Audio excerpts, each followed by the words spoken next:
युद्ध और शांति मानव इतिहास में सबसे प्रचलित विषय है। ये कला, साहित्य और दर्शन के अनगिनत कार्यों का विषय है। इसका प्रभाव हमारी दुनिया पे सबसे ज़्यादा है। इन दोनों अवधारणाओं को अक्सर विपरीत दिशा में देखा जाता है, हालांकि वो एक सिक्के के दो पहलू हैं। युद्ध विनाशकारी है, विनाशक है। ये ताकत के लिए इस्तेमाल की गई एक ऊर्जा है। ये लोगों की भलाई के लिए भी इस्तेमाल हो सकता है, लोगों को एक तरह करने के लिए भी इस्तेमाल हो सकता है। इसके द्वारा ऐसे संबंध या ऐसे बंधन बनाए जा सकते हैं जिसका कभी भी बनना तय नहीं हो। युद्ध ऐसी चीज़ है, लेकिन शांति शांत है, शांतिपूर्ण है। ये एक उबाऊ है, ये घटना रहित भी हो सकती है, ये संघर्षों का जो है विराम भी हो सकती है, लेकिन ये एक तरह से जो है प्रगति का ठहराव है। हमारी दुनिया के संचालन के लिए युद्ध और शांति दोनों की ज़रूरत है। हमें शांति के साथ आने वाली स्थिरता की भी ज़रूरत है और संघर्ष के साथ प्रगति की भी ज़रूरत है। युद्ध क्रूर और क्रूरूप होता है, ये परिवर्तन का उत्प्रेरक होता है। वहीं शांति शांत होती है, इससे जो है इंसान के अंदर स्थिरता पैदा हो जाती है, यानी वो चाह के भी अपने आप को बलवान बलशाली नहीं बना सकता। स्थिरता, शांति समाज को बहुत आगे तक जो है शांत की स्थिति में नहीं रख सकती। इसलिए इस दुनिया को युद्ध और शांति दोनों की ज़रूरत है, ताकि हम सही तरीके से आने वाले समय के लिए फैसला कर सकें। लोगों को जो है मापदंडने की ज़रूरत नहीं है, लोगों को आंकने की ज़रूरत नहीं है। उनको जैसे हैं वैसे उनको एक्सेप्ट करें या उनको जो है वैसे ही जानें। और वहीं युद्ध एक ऐसी क्रिया है जिसके द्वारा आप जो है एक मदद कर सकते हैं, किसी की ताकत बन सकते हैं।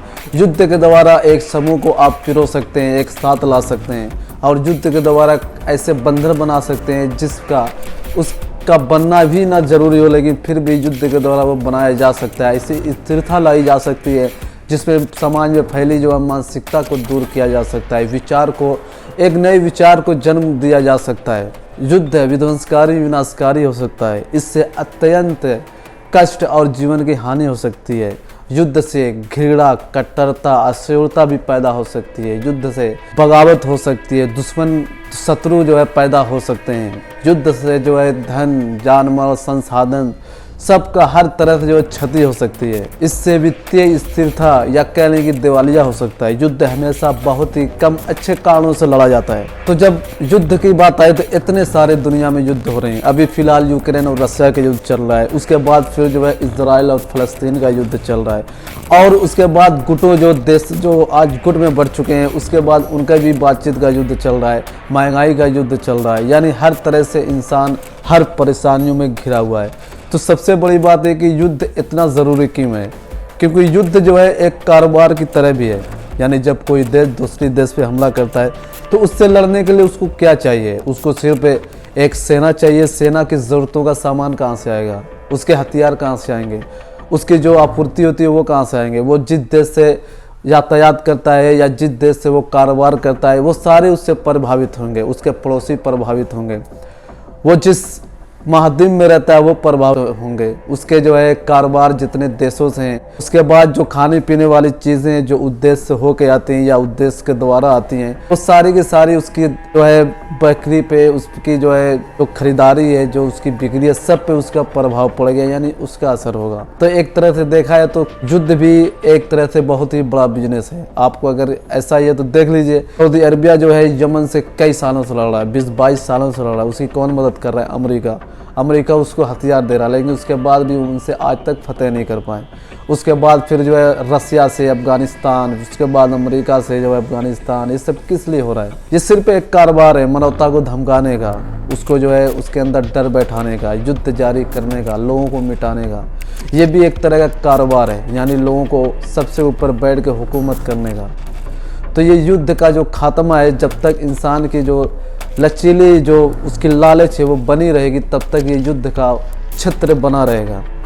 क्योंकि आज जिस तरह की सुपर पावर काम कर रही थी 20 साल पहले, लेकिन आज उनका वो दमखम खत्म हो गया लगभग। क्योंकि आज जो उभरती हुई अर्थव्यवस्था है, रसिया करीब 20 सालों के पतन के बाद फिर से अभी मजबूत स्थिति में आ गया। वहीं चाइना भी अपनी स्थिरता काफ़ी मजबूत दिखा रहा है। उसके बाद इंडिया का भी आजकल बोलबाला है, क्योंकि जो उसके क्षेत्र में खुद आत्मनिर्भर का जो काम हो रहा है, जो उसकी फैक्ट्रियाँ लग रही हैं, खुद वो वेपन बना रहा है, मिसाइलें बना रहे हैं और वो बेच रहा है। उसने फिलीपींस को 2022 में ब्राह्मोस मिसाइल बेची।